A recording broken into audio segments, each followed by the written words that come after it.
So 93 I graduated from college. Along with that, we were involved in the Bricklins business, which was not doing very well at that point of time. We had been in the same business for 40 years. God was kind and we got an opportunity to transform our lands from Bricklins into warehouses. We were on the periphery of Delhi, a village called Mandoli. And I think we were one of the first ones to come out with an organized warehousing complex at that point of time. And I was involved in the business from 94 till about 2004, 2005. Today, even as we speak, we stand up about 1 million square feet plus there. And I guess right from Nestle, Philips, Coca-Cola, Godrej, Kirloskar, Myco, BASF, I mean now paint companies, Asian Paints, Berger Paints, Nerolac Paints. These days the medicine companies, Cipla, Cadila, at one time Panacea Biotech. So all these companies have been our tenants all this while, and that's where my initiation in the business was.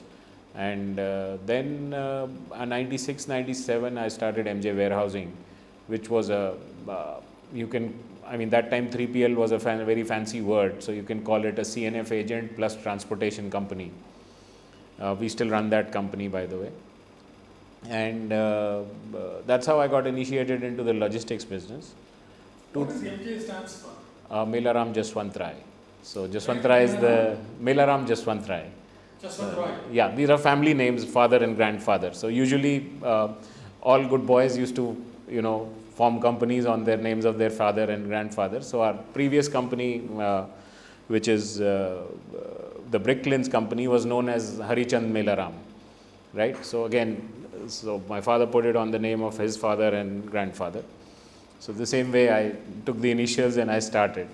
And then in 2005, I founded MJ Logistics, in which I was the only family guy. There were a lot of professionals. And we raised private equity money and built the Palwal Logistics Center where you visited. At that point of time, it was ahead of its time. The first 12-meter high building, fully mechanized. We had double deep racking in the cold store. We had to import machines because we didn't get machines of could service pellet level of 10.8 meters, and went through a lot of challenges, but I think it came out as a good project. And once the creative part and bringing it to fruition was over, as in every private equity led business, the majority was held by the fund, and we exited, both the fund and me exited in 2017. So that's my story so far.